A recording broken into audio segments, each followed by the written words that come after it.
There's this notion out there that Big Black didn't want to become a big band. Is that true? It was never a consideration. Like, we knew we were going to be making ugly and obscene music. We knew we were going to be making this noisy music that was going to appeal to a limited audience. It's not for everybody. And we knew that had a limited appeal. We knew that there was just no way that could be a popular thing, right?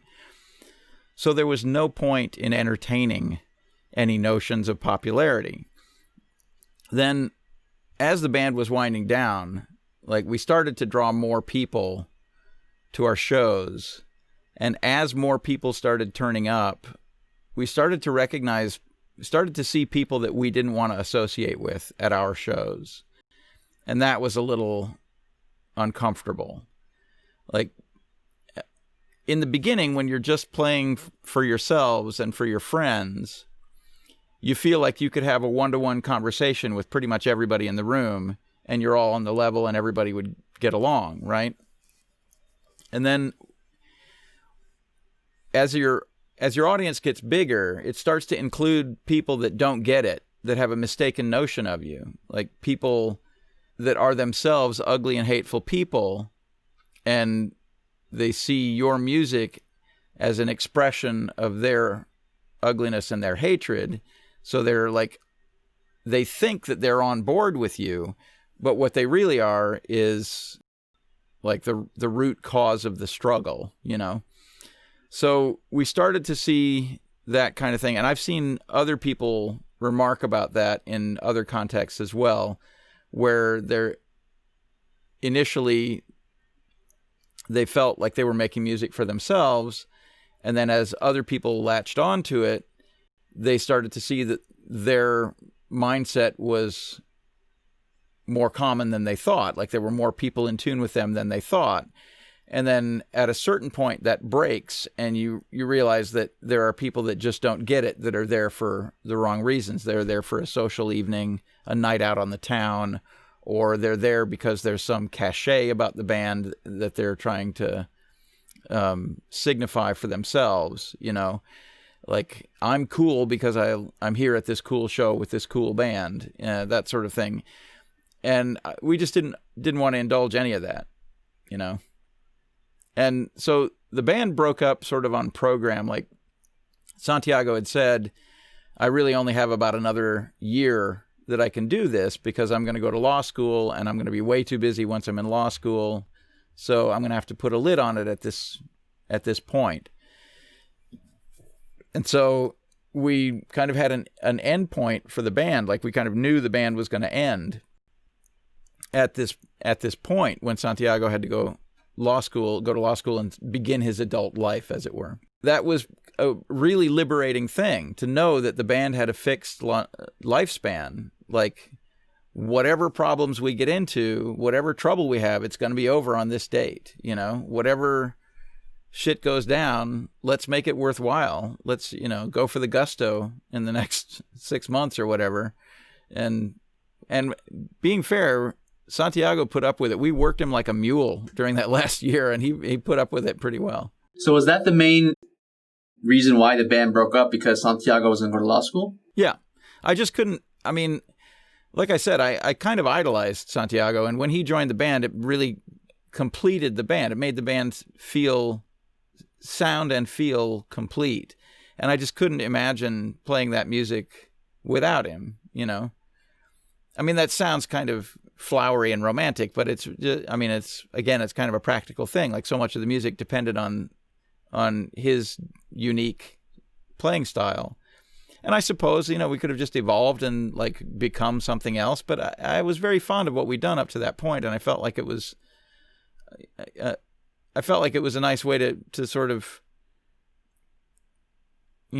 put a bow on it and say, yeah, this was the thing, this is what we did. And I was proud of all of it, Cool. So if Santiago hadn't left, would you guys have continued? Sure. I don't know what that would have entailed. Santiago, there were other small things going on within the band. Like, Dave Riley had a drinking problem and he took drugs a lot, and eventually that complicated his life tremendously. Like, he got drunk and had a stroke and was partially paralyzed, and like that was after the band broke up, and he suffered for his vices way more than we did, but it was something that we were aware of in the band. Like we were aware that there was a potential that he could blow a gig for us, and if he did, then that would have just been a real drag. So we had a kind of a come to Jesus meeting with him at a rehearsal one day where he was just in no condition to play. We said, look, this band is going to be over in 6 months. So just keep your shit together for 6 months, and then you can do whatever you want, So I don't know how that would have resolved itself, or if that would have come to a head in some way. I mean, I admired Dave, and I thought he was a great addition to the band, and he added a lot to our music, and he added a lot just to the personality of the music scene in Chicago, and it would have been really disappointing if we weren't able to continue working with him but we had already replaced the bass player in the band, and Santiago and I had found a way to continue with a different bass player. So I suspect that if Dave didn't stay our bass player, we would have continued with a different bass player. But all of that sort of alternative history stuff doesn't really pay any dividends. Like I'm 100% satisfied with the way the band conducted itself, and I'm proud of everything we did. I'm proud of all the music we made. I have very few regrets, and I don't feel like there were any ambitions unfulfilled or anything like that. I wanted to ask you a technical question. One of my favorite songs from Big Black is Kerosene, and in particular, after you yell "Set Me on Fire," there's that screeching guitar sound. I think it's a guitar. Honestly, it's just a guitar through an amplifier. Like, I have an odd guitar. It's a single coil guitar with single coil pickups, and the pickups are out of phase, and I played through a transistor amplifier called an IVP.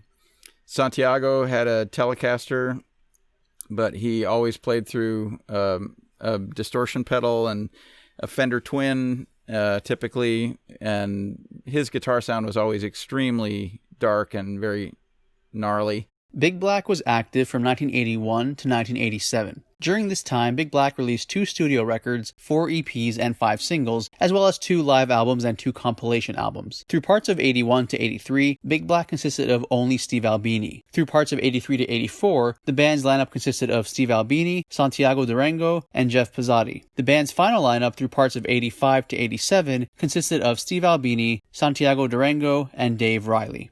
Did you guys ever have, in Big Black's history, was there any surprise fan? Like, you're like, oh, this person likes my music? Did you ever have that kind of a moment? I remember seeing, there was a magazine interview with Robert Plant, and in that magazine, he was talking about records that he'd recently bought, and he was holding the last Big Black record, hugging it to his chest. I thought that was pretty unexpected.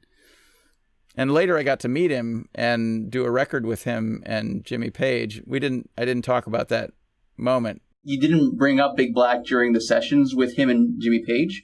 Yeah. Was that how he discovered you? Was it through Big Black initially?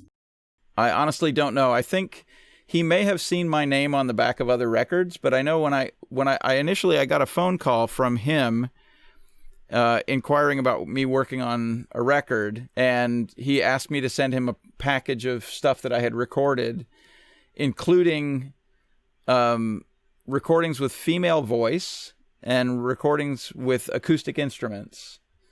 Like he said, I've heard a lot of your rock stuff, so send me some things that you've done with female voice and some things that you've done with acoustic instruments.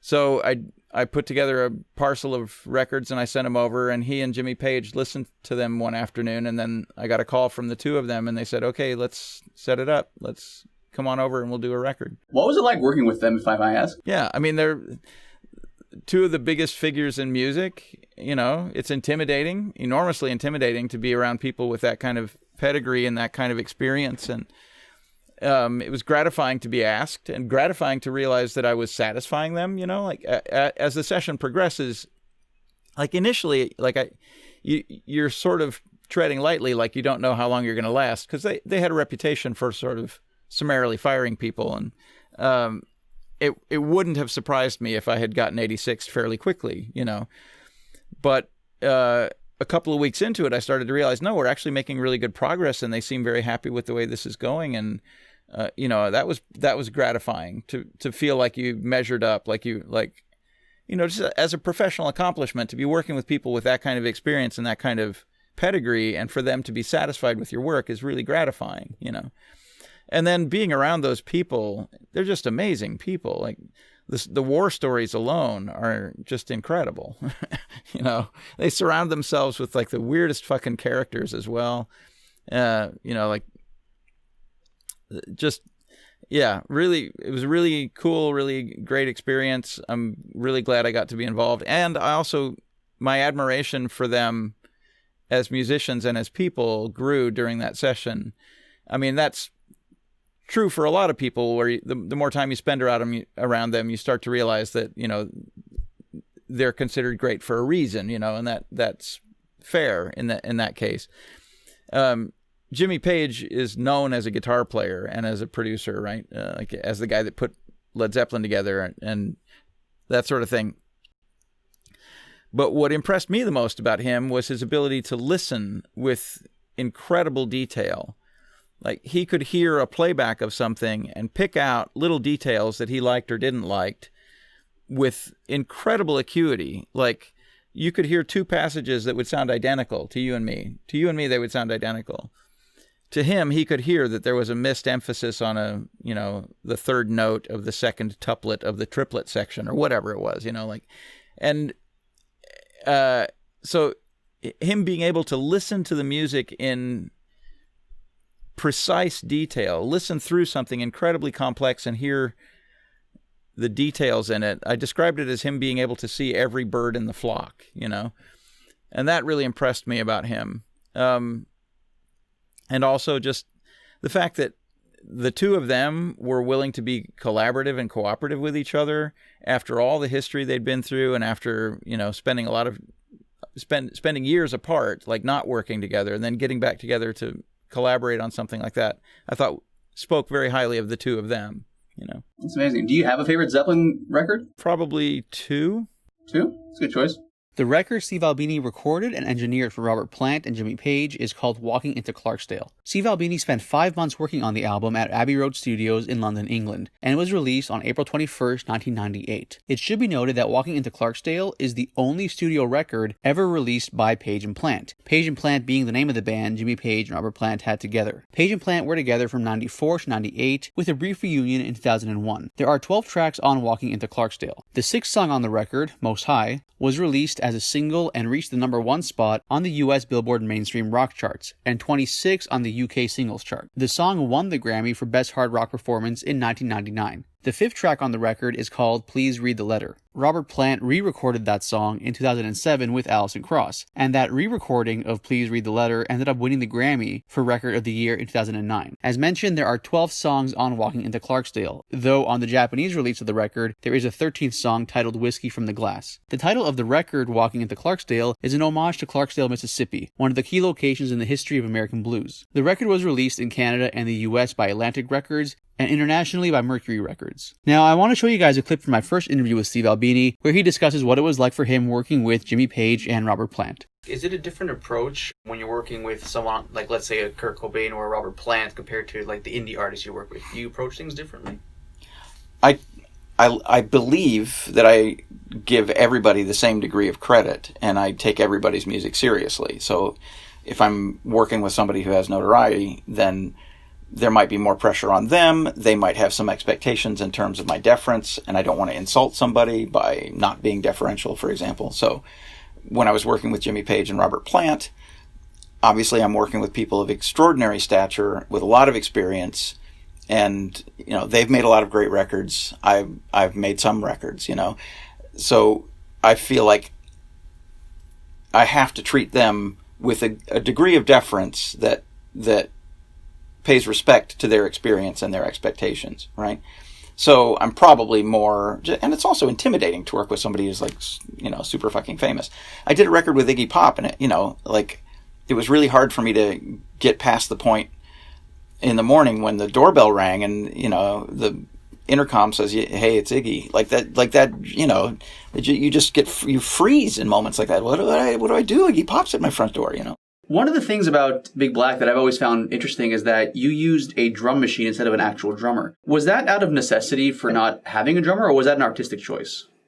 I suppose initially it was because it was a way, it facilitated me making these demos on my own without having to involve anybody else. I had played in a band in Chicago that used a drum machine. It's a band called Stations, and I played bass guitar in that band for about 6 or 8 months. We did some demo recording and played a couple of shows, but and I saw the convenience of having a drum machine there. I was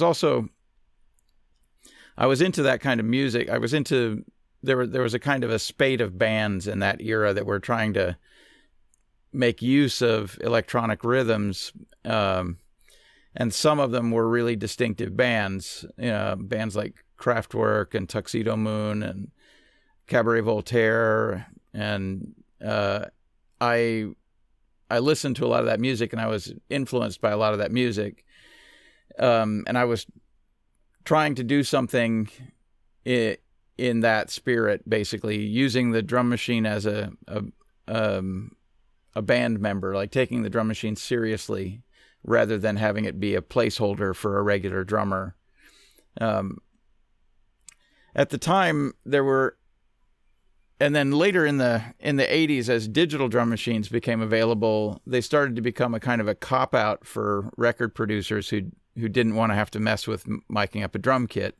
They would just use digital drum machines to sort of as a simulacrum of a real drummer, of a human drummer. So there were a lot of records produced during that era where even if the band had a proper drummer in the band, the producer would insist that they use the drum machine, his Lindrum. He would let the drummer program the Lindrum, for example, so that the drum patterns would be consistent with what the drummer would play. But it was kind of a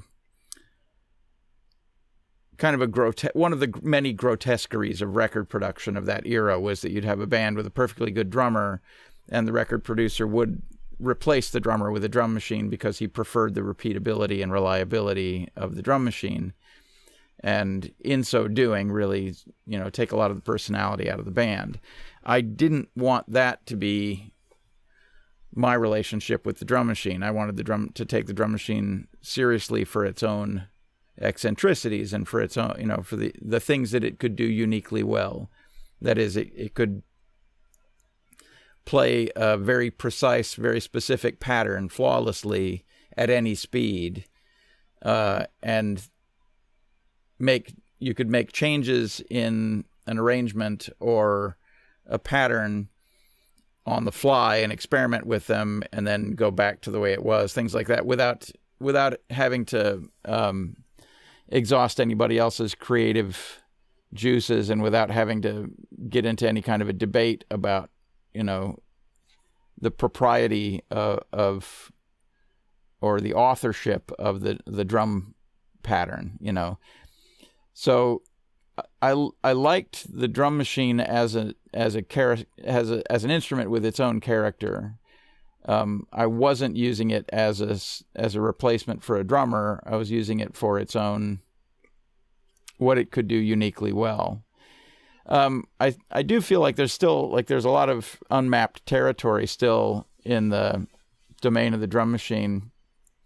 Like now that there's so much collage music being made, and electronic music is all being made, principally being made from samples and synthetic instruments and things like that. Just having a dedicated physical drum machine is kind of a rarity these days. But I was intrigued by the potential of trying to get the maximum out of a limited, an instrument like that with a limited range, trying to make maximum use of it in a way. So what were those early days like for you guys? I read that you guys are sometimes touring, you sleep on people's floors, you were crammed into cars. Like, what was that experience like, kind of just going from the ground up? I mean, all of that stuff is just practical. Like, you'd book a tour and you'd have a list of shows and you'd know pretty much how much you were going to be making on the tour. So you just work backwards from that. Like, well, how much can we spend? Well, we can only spend this much if we're going to come home with a profit. And I'm pretty proud of the fact that I've made a profit on every tour I've ever been on, just in a sense that we were aware of our limitations and we were comfortable working within them. Like, if you know you're only going to draw 100 people, and that means you're only going to make a couple $100 on the show, then you don't blow 70 or 80 of it on a hotel room. You just find a place to stay where it's not going to cost you anything. That's a purely practical matter. And I mean, and every band in the underground operated the same way. Like, everybody shared information with each other and everybody hosted each other. So like if we played in Wisconsin, for example, we might stay with members of Killdozer, or we might, crash at the house of the radio DJ that got us the gig or something like that. If we played in Minneapolis, there was a sort of a fraternity of bands up there that we were sort of loosely affiliated with. And so we could all just scatter and stay at their houses. Like, the idea of getting a hotel room for your band to stay in seemed like an absurd indulgence that just nobody did. Like, just literally nobody did that. One of the things I think is really cool about the underground punk scene is that so many of you guys, Big Black included, you would book your own shows, arrange your own press, that sort of thing. Was that ever like really straining, having to do all that technical stuff as well as the music too?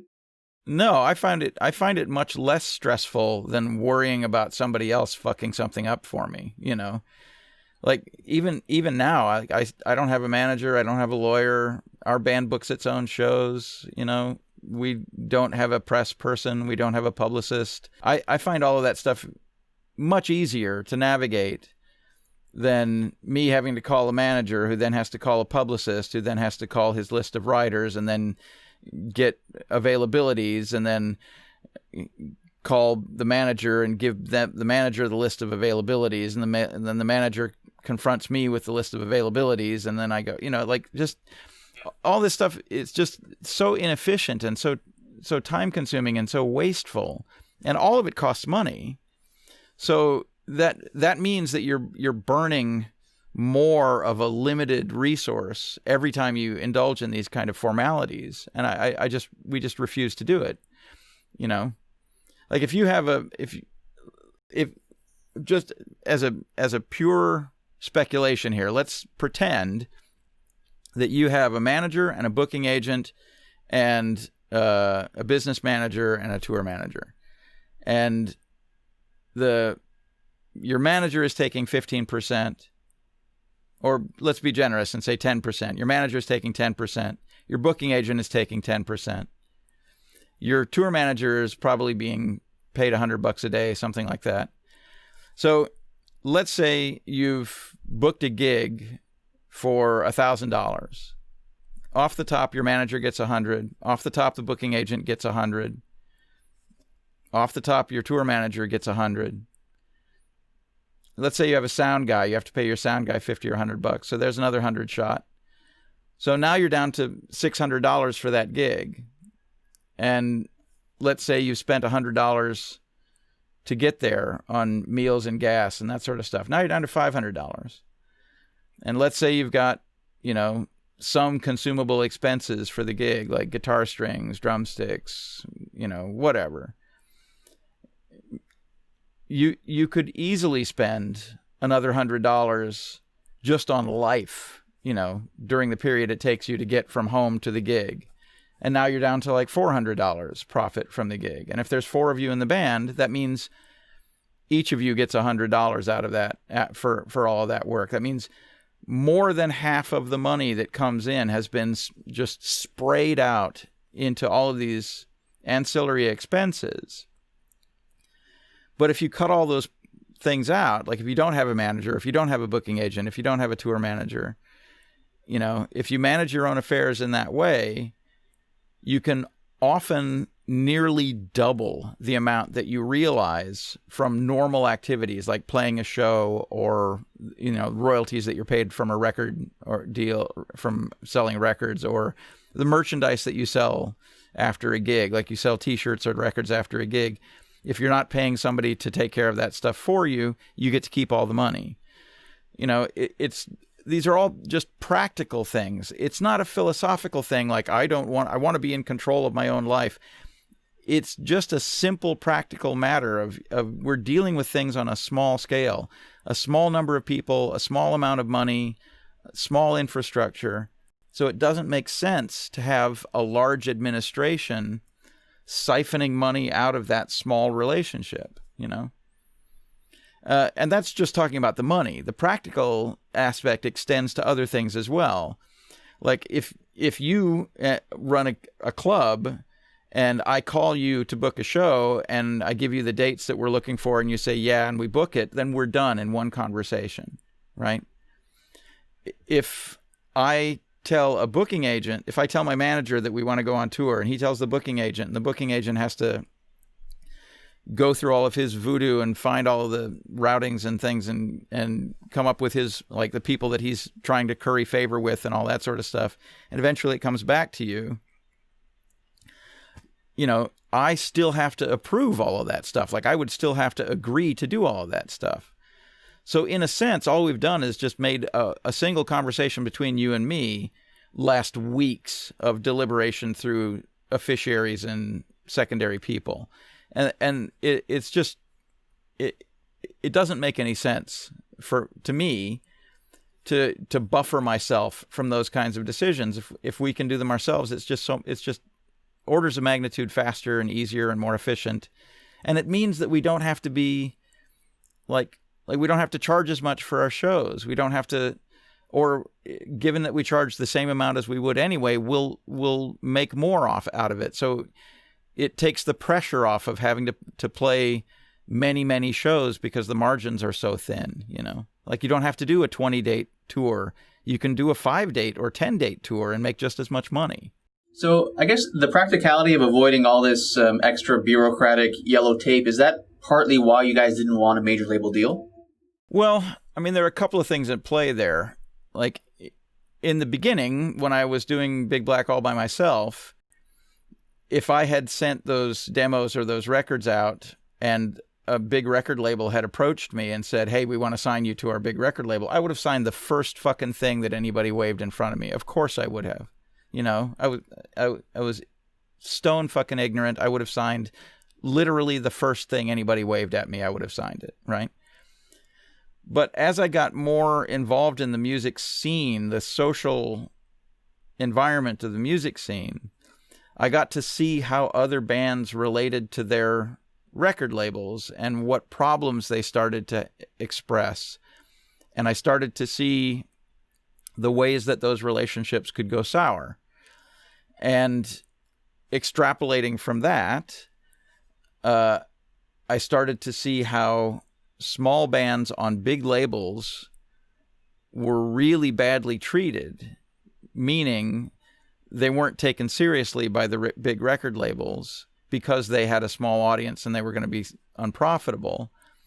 And it just didn't seem like it was a worthwhile endeavor. Like it didn't seem like no big record label could help a band that was only going to be selling a few thousand records. A big record label would only ever be a problem in that regard. Like if your band is selling less than 10,000 records, a big record label is going to see that as a horrific embarrassment and immediately try to put you out of business, immediately try to kill your band, right?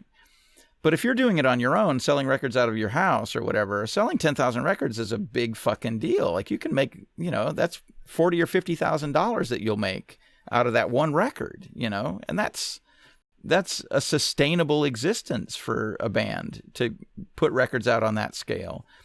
So if you keep things small and keep things under your own control, you can be a lot more efficient about it.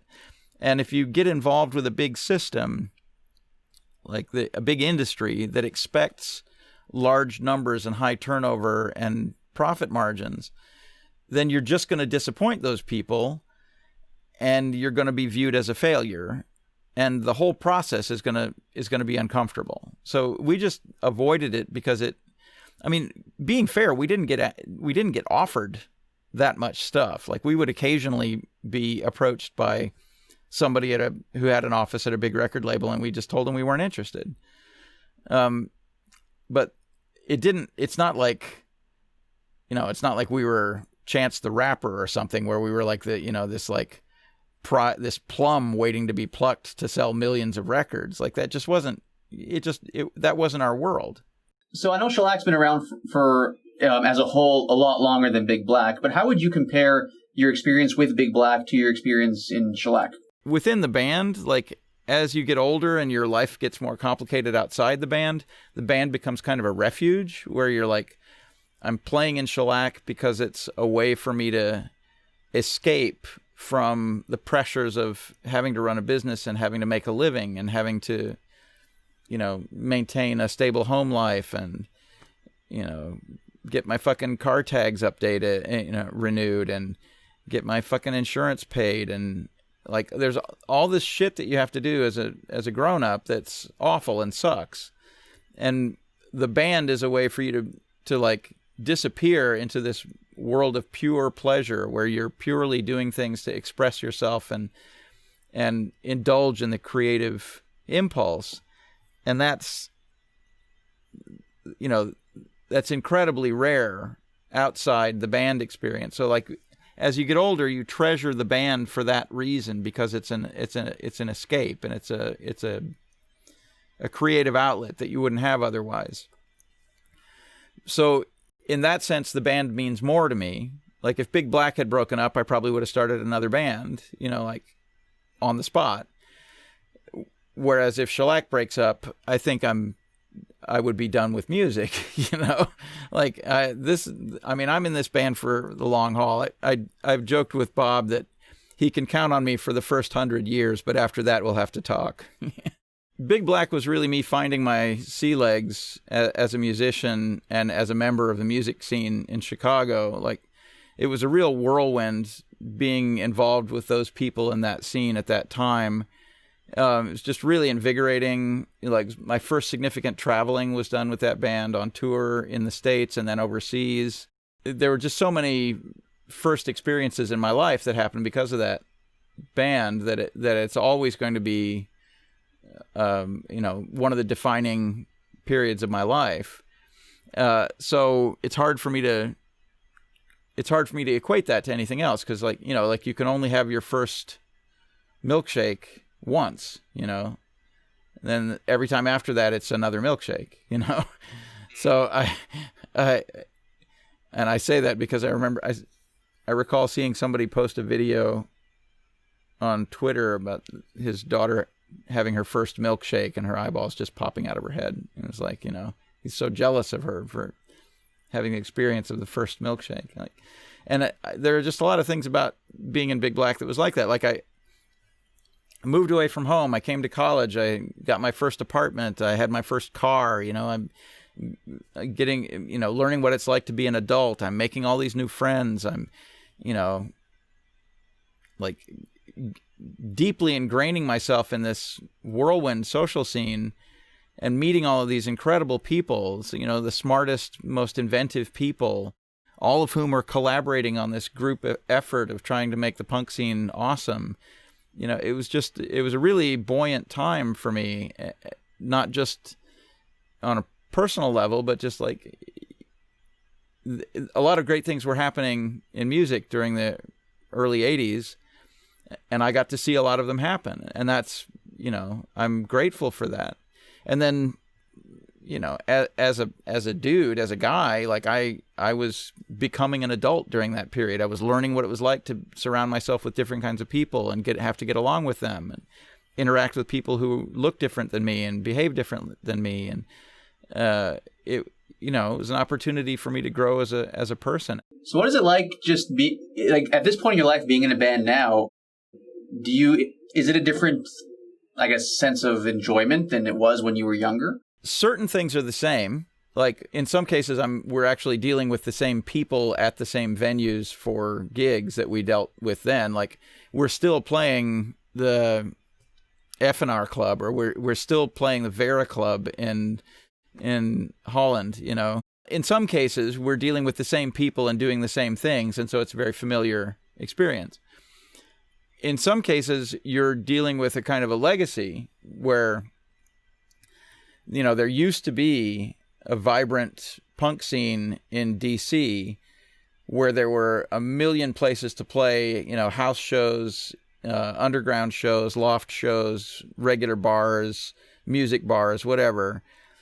But that's kind of filtered down now to there being like 3 or 4 remnants of that scene. And those 3 or 4 remnants are people whose names from back then, and you can still get a gig in DC. It's just not the same experience. Just looking back at your time with Big Black or Shellac, are there any funny stories that are just memorable to you? Oh, I mean, every day on tour, somebody does something unbelievably stupid that's really, that you then get to burn them up about, for weeks after that, Just off the top of my head, a couple of things come to mind. We did a tour very early in Shellac's tenure. We did a tour of Japan, New Zealand, and Australia. And in Australia, we played with Fugazi.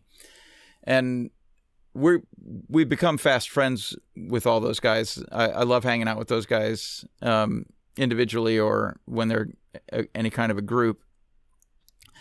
But we had a sort of a cookout on the beach in Australia, and they have kangaroos in Australia like we have squirrels, So we were at this cookout, and the kangaroos are sort of milling around, seeing if there are any scraps, and Guy Peixoto gave a biscuit to one of these kangaroos, and he took it in his little hands and he ate it, and we were all like, oh, look how charming that is. The little kangaroo is eating the biscuit with his little hands, right? And then he sort of hopped over toward Guy again, like, hey, that biscuit shit was good. You got more of that, And Guy was like, hey, sorry, kangaroo dude. And then the kangaroo went like that and popped him in the chest, like motherfucker, give me one of them biscuits, You can't just throw one biscuit at me and walk away, motherfucker. This is my beach, And then the whole thing just developed into this comedy where he was like running away from a fucking kangaroo in front of a bonfire in Australia. It was pretty awesome. How did you guys get rid of the kangaroo? How did it stop following you? I think he eventually, Guy just got far enough away from him that he gave up. I wanted to ask you about the lineups for Big Black. So there was 2 lineups. There was you, Santiago, Jeff, you, Santiago, Dave. Was there anything significantly different about the chemistry at all between the 2 different lineups? Yeah, initially, when I first started the band and Jeff and Santiago agreed to play in the band with me, I was dumbstruck. Both of those guys were giants to me, Jeff and Santiago had been in Naked Raygun together, and Naked Raygun were an epoch-making band in Chicago. They were one of the cornerstones of the scene, not just because their music was fantastic, but they sort of exemplified how a band could conduct themselves. They had a practice space in the basement of the house they rented. So all of their friends were welcome to use that practice space. They had a PA that they used for their gigs. So all of their friends were welcome to use their PA for their gigs. There was just they embodied the kind of camaraderie and we're all in this together kind of spirit, which initially appealed to me so much about the music scene here. I really felt like everybody here was working on one big project. It wasn't that there were a bunch of disparate independent individual bands that were trying to make their mark or whatever. It was that you had a bunch of people that all wanted things to get more awesome, and they would do whatever it took to make them more awesome. And so Naked Raygun were, huge influence on me as a person and as a musician. And then to have the two principal members of Naked Raygun agree to be in a band with me was, flattering is not the right word for it. It was kind of, if you can imagine some guy playing in a bar band and he decides that he's going to start his own band and, Charlie Watts and Mick Jagger agree to be in his band with him. It's that scale of dumbstruck is how I felt, So I was intimidated by them, and I kind of idolized them a little bit. But as we got into the process of being in the band, it, became a genuine collaboration and a genuine sharing of ideas and stuff. At some point, though, Jeff Pizzotti was just way too busy with all of his other pursuits. He was in a couple of other bands as well as a kind of a side member. He had a full-time job. He had a serious girlfriend. He was trying to start a life with her. He had a full-time job. He was going to be eventually going to have to take over his father's business. And Naked Ray Gun was getting more popular and doing more recording and more touring as well, so he was quite busy there. So it just seemed impossible for him to carry all of these torches, and he bowed out. And Santiago had run into Dave Riley at a gig. He was in a band called Savage Beliefs, and Santiago and I both admired Savage Beliefs. We thought they were a real cool, real stylish band. And Dave was a really fluid bass player. Like, a lot of the bass parts in those songs were kind of the signature elements of the Savage Belief songs, where he would be playing the sort of foundational riff, and the whole rest of the band would just sort of be hanging on that. And we both liked the way that he could sort of take control of the music from the bass chair, as opposed to just sort of trying to fit in a polite fashion. Santiago asked him if he wanted to try out to be our bass player, and musically he was orders of magnitude ahead of me, and he could play guitar better than I could play guitar, of course. I was quite limited as a guitarist and still am, but what I liked about his approach to the bass guitar was that he didn't just come up with a part and stick to it. Over the course of working on a song, every time we'd play the song, he would come up with little decorative embellishments or little subtleties about the pattern that he could use to emphasize the duration of the bar or that sort of thing. And some of that, I think, is rooted in his appreciation of the psychedelic funk stuff. Like, he was very influenced by Bootsy Collins and Funkadelic, and I think that, while not immediately evident in our music and the style of our music, but the degree of decoration or the degree of significance that the bass parts had, I think that's the influence, where the influence manifested itself. Atomizer was the first record you guys did with Dave. How did that experience recording with Dave differ from the experience of recording with Jeff? The earlier recordings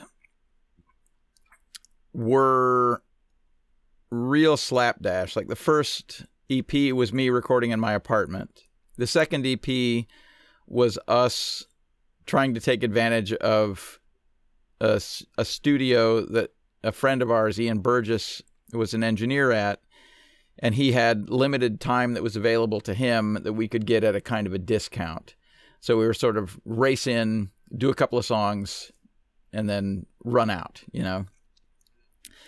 That lent itself toward these records of short duration. Like, the first 3 Big Black records were EPs, and that was a purely practical matter. Like, we'd get a small number of songs together, we'd get a small amount of money together, we'd go into the studio for a short period of time, chop a record out and put it out. And we did that a couple, 3 times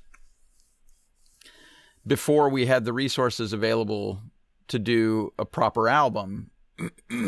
And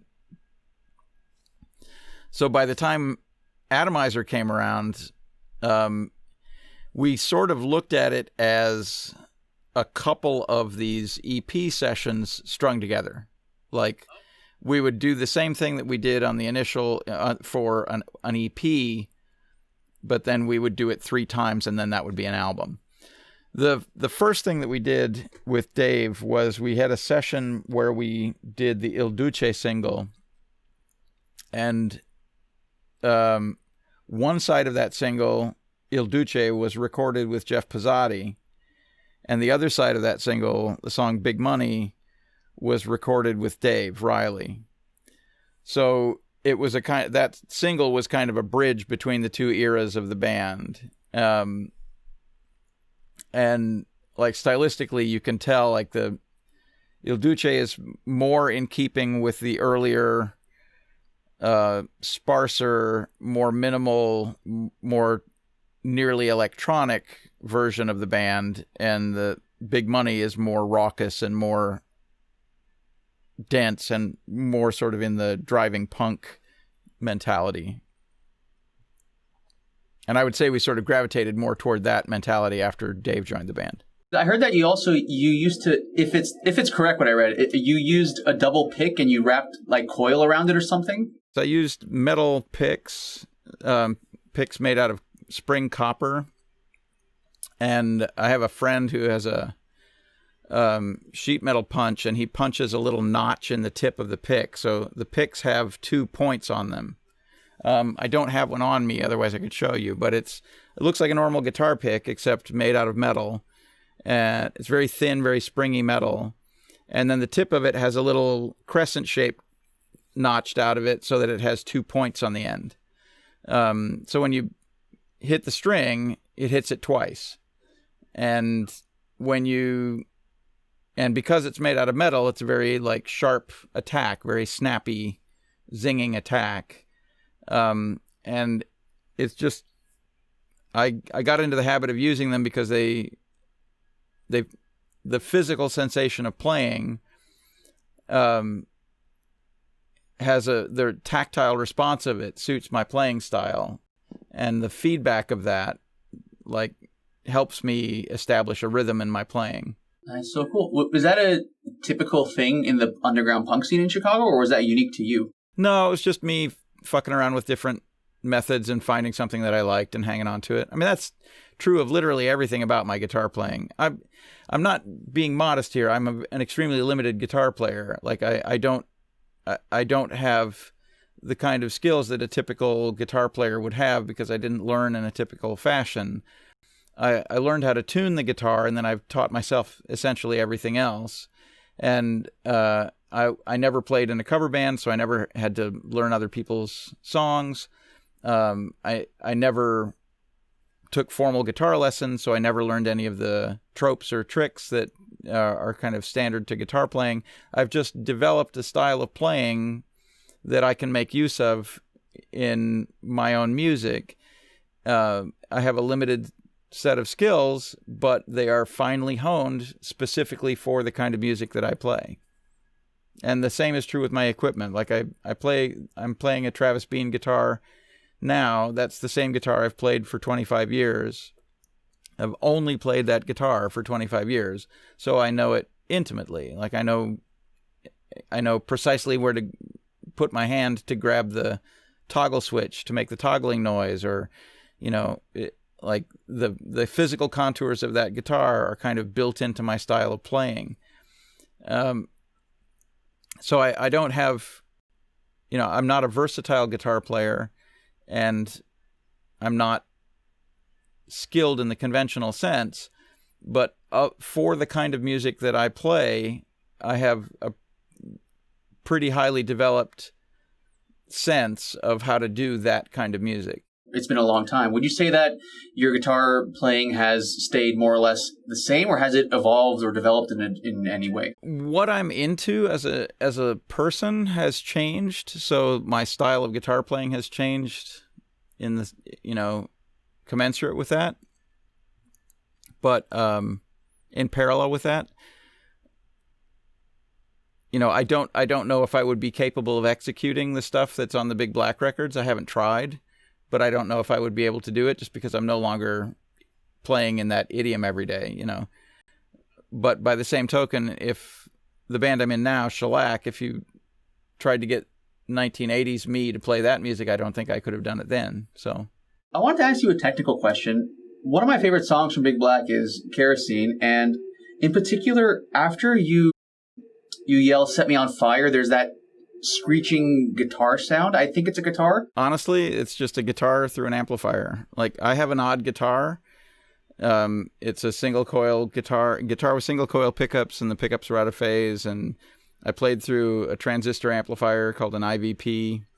Santiago had a Telecaster, but he always played through a distortion pedal and a Fender Twin, typically, and his guitar sound was always extremely dark and very gnarly. So do you have a favorite record that Big Black made? I mean, I feel like the first Big Black record, the one that I did all by myself, is distinctly weak in comparison to the ones that were made in collaboration with other people. And that just boils down to me having a limited set of ideas as one person. And so I had, if there's one person making all the decisions, the limitations of that person become the limitation of the whole record. And when there are more people working on it collaboratively, you have more room for more good ideas to come about. And also, like I'm an extremely limited guitar player. Santiago is an extremely gifted guitar player. So we could make more of a meal out of the sound of the guitars when Santiago was playing. And, and that's true with Dave Riley as a bass player as well, and Jeff Pezzati even as a bass player. They were better as a bass player than I was as a bass player. So I feel like the ideas embodied in the first Big Black record, some of them are interesting, some of them are, clearly derivative. And the sound is weaker as a result of it just being me doing it all by myself. So I prefer everything that came after to the first Big Black record. Of the others, I probably don't have a strong favorite. A few years ago, we had to do a reissue. We had to remaster all the Big Black records because they were, like, the inventory had sold down to the point that we were going to need to repress them, and the masters that they used to press them had corroded, and so we needed to cut new masters. So Bob Weston and I remastered all the Big Black records, and listening to them all in a row like that, I was pleased at the sort of consistent quality of the sound and of the music. I liked it more than I expected to. There's something slightly off-putting about listening to your own music. Like, it seems like, like looking at your baby pictures or something. Like, something about it just seems slightly creepy and narcissistic, and it made me uncomfortable initially. But once I got over that and I could just listen to it as music, I thought it was really good, So that was satisfying. It was a satisfying experience to revisit all that stuff, and I could see the seams and I could see where the weaknesses were. But by and large, I was pretty pleased with it. I mean, like I said, I have a least favorite. The first one is my least favorite. I think the others, when I think about each of the EPs, even, like, there are moments on each of the EPs that I think are distinctive and good. Any of those records could probably be whittled down by about 40% and not get worse. But I don't genuinely have a preference for any of those records. Hey, no worries. So I read something interesting about Big Black in your early phase. So at the beginning, from what I understand, the scene in Chicago, there weren't too many people coming to your shows. It wasn't until after you went out of town, built a reputation, came back, more people wanted to see you.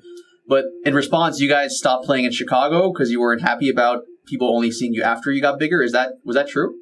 I mean, that's kind of overstating it. Like, we were never that popular in Chicago. Like, we had friends in the music scene, and we felt supported, and when we played shows, we did fine. Like, we'd draw an audience, and we'd make enough to pay ourselves something. So it wasn't like it was an extremely lonely thing being in Big Black, but we definitely weren't like kingpins of the local scene or whatever.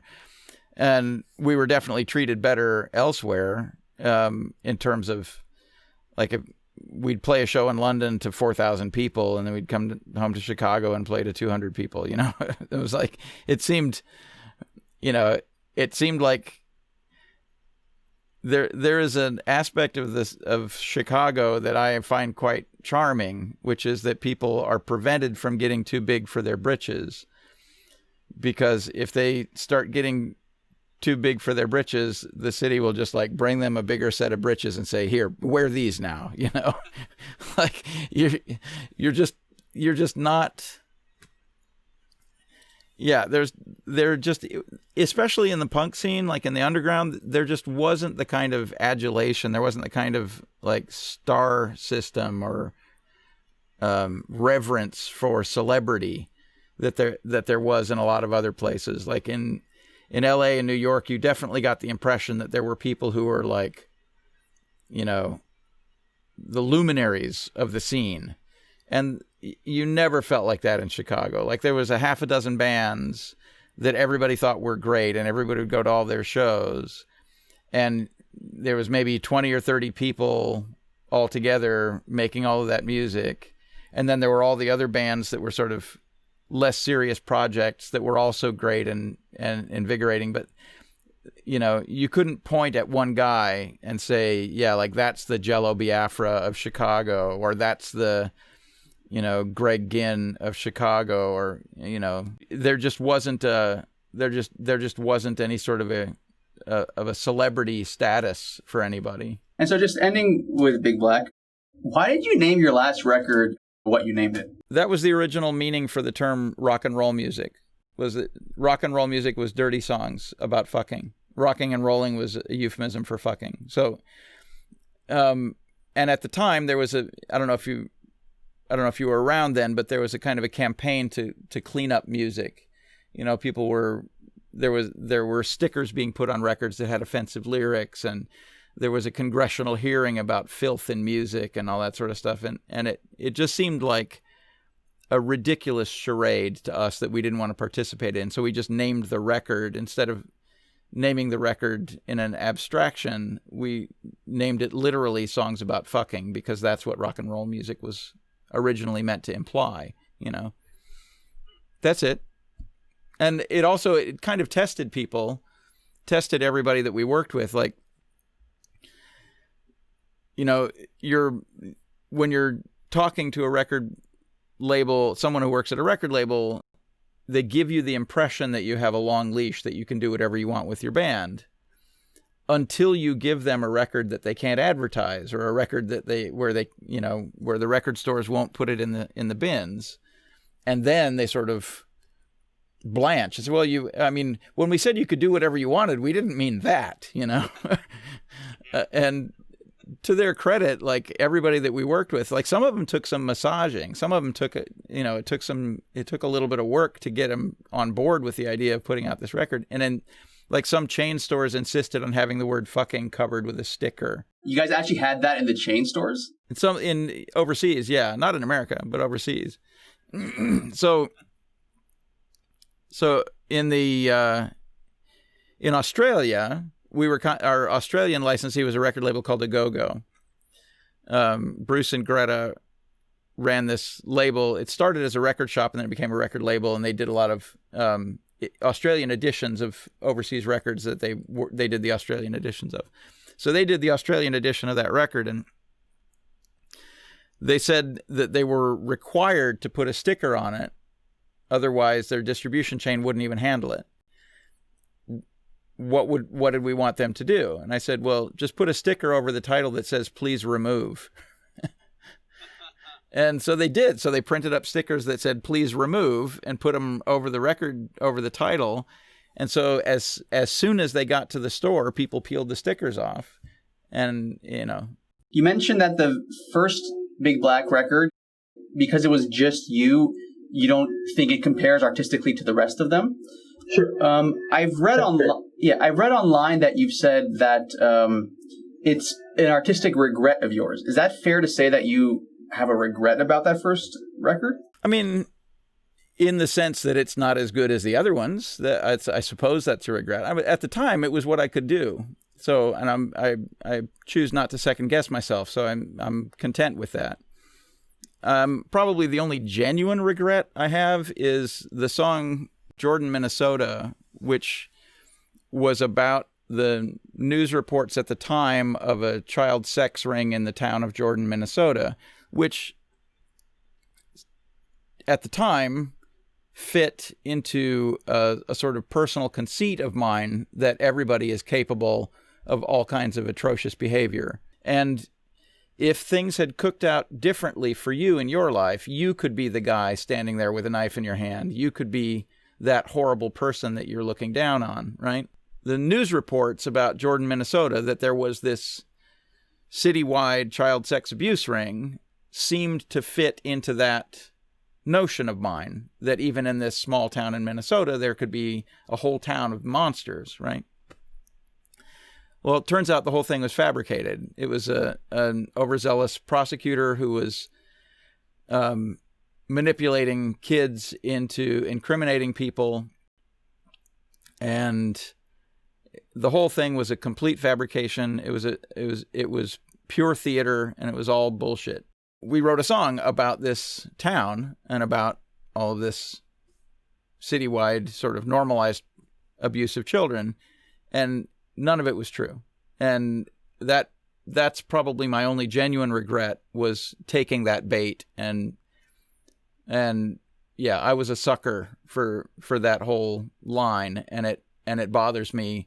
And there's nothing that I can do to make amends for it, you know?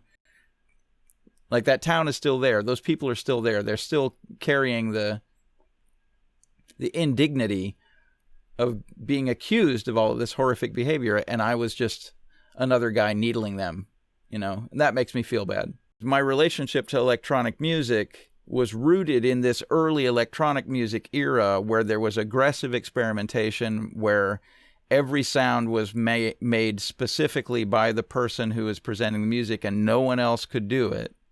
And by default, every song, every sound, every moment was unique. And as that filtered through these stages of sort of codifying, you know, first the hip-hop record productions, and then the adaptations of sequencers and samplers and drum machines to a harder music in the industrial music era, and then as like different kinds of club music derived from those two lineages, and then that eventually evolved into making music on a computer using samples and synthetic instruments as a kind of a production piece rather than as a hands-on performance. Like I lost interest in it somewhere along that way. What made it real and stimulating to me dissolved, and it became, to my ear anyway, it became more about signifying idiomatic elements. In a parallel development, you had the sort of guitar-based drums punk bands in the earliest iterations of punk music. Like, that music was also wildly distinctive music. Like, each band was completely disparate and sounded nothing like the others. And that also sort of codified and solidified into a style of music that could be played with those instruments. And that style was further like simplified and dumbed down and became the sort of descendants of that were initially hardcore punk, and then the sort of pop punk that came after hardcore. And similarly, as that music got simpler and dumber and more idiomatically hidebound, more stylistically hidebound, I lost interest in that music as well. Like, I guess what I'm saying is that it's not a unique thing. It's not a unique feature of electronic music that it got simpler and dumber and more formal, because that exact same thing happened in the punk scene, where the punk bands got simpler and dumber and more formal and more conformist, you know. And it got to the point where you could walk into a show and a band would be playing and you'd have no idea which of the 5 bands on the bill was playing, because they were essentially interchangeable. And the same is true with a lot of electronic music. Like you can listen to a few minutes of or a few hours of electronic music and have no idea whose music you're listening to, because so much of it shares features or stylistic elements that are meant to signify and meant to identify that music with its audience and with the peer group of its creators, you know. As electronics started to appear in the rock music scene and in the underground world, there were people who were making use of the electronics in a distinctly personal way, like the band Silver Apples, who used tuned oscillators instead of proper musical instruments to make their music. People were repurposing things like the home organ rhythm boxes that, you know, had like pre-programmed bossa nova rhythms and that sort of thing for you to play along with your home organ. So bands like Suicide and Cabaret Voltaire and Metal Urbain in France, like these bands were repurposing a kind of a kitsch item to make really groundbreaking, really unique music. And I found all of that intensely invigorating, like just the range of sounds that people were making, the degree of creativity, how every song and every record by every band in that idiom was distinctly different from the rest, you know. As electronic music became a kind of a vehicle for dance music, I kind of lost my taste for it. So a lot of the music that's derived from that, a lot of the music that's derived from club music like that is, to my mind, it's like it's like part of a scene. And to be in that scene, you have to go to those venues and listen to that music and take those drugs and hang out with those people. And I'm not in that audience. I'm not doing any of those things. So a lot of the club-inspired electronic music and the music that's evolved from that, which is facilitated by digital recording, like recording on a workstation where you have a nonlinear workflow and you can use pre-recorded sounds and samples and synthetic instruments and quantize things and create a collage of music that way entirely inside a computer. Like I just don't have any relationship with that kind of music. All the records that I make in the analog domain on tape machines using microphones and a mixing desk. And when I did experiment with electronic music, it was using hardware electronics, synthesizers, drum machines, noise generators, oscillators, gates, triggers, you know, modules and things like that would allow me to process sounds and make sounds in the electronic domain. And a lot of the music that I admired from that era, from the early electronic music era, it had this kind of homemade quality where you could tell each person had like sort of put together a rig that was distinctly personal to them, and they were the only people on earth that could operate it. Like if I sat you down in front of Wendy Carlos's synthesizer rig, you know, you probably couldn't make a sound out of it, you know, because she had built it to suit her methods, and it was a distinctly personal sound and a distinctly personal approach to music. There's a synthesizer called the Buchla synthesizer, which was a very early synthesizer with modules in the sense that we now understand all synthesizers to have, where there's like a tone module and an envelope module and a filter module. The Buchla was one of the first to recognize that paradigm or that architecture. And the Buchla didn't even have a keyboard. The Buchla just had like a tone, like a touchpad strip that you would use to pick a frequency, and, you know, and all frequencies were fair game. It wasn't a tempered keyboard, for example. And the same with instruments like the theremin or the stylophone even. Like the stylophone was a kind of a toy instrument, but it it was a lot of people's way into making music with an instrument that was purely electronic, and it didn't have the sort of strictures or limitations that a classical instrument did. So I like a lot of that music appealed to me, not just because I liked the way it sounded. Like, it was cool music, sounded cool, but there was an element of aggressive experimentation there rather than conformity to an idiom, which is what I felt crippled things like disco and industrial music, like the later industrial music. Like, the term industrial music was first applied to bands like Throbbing Gristle and their cohort. Like, they talked about making music as a manufacturing process or as a mechanical industry, and that's where that term came from. But it was later applied to the kind of high energy dance music that bands like Front 242 and those sort of bands were making. And that was very explicitly, very specifically club music, meant to be played in clubs for people to take drugs and dance to. And that, whereas the earlier electronic music, or the electronic music that kind of inspired that term, was meant to distinguish itself from a kind of genteel performance-based music that had existed prior to that.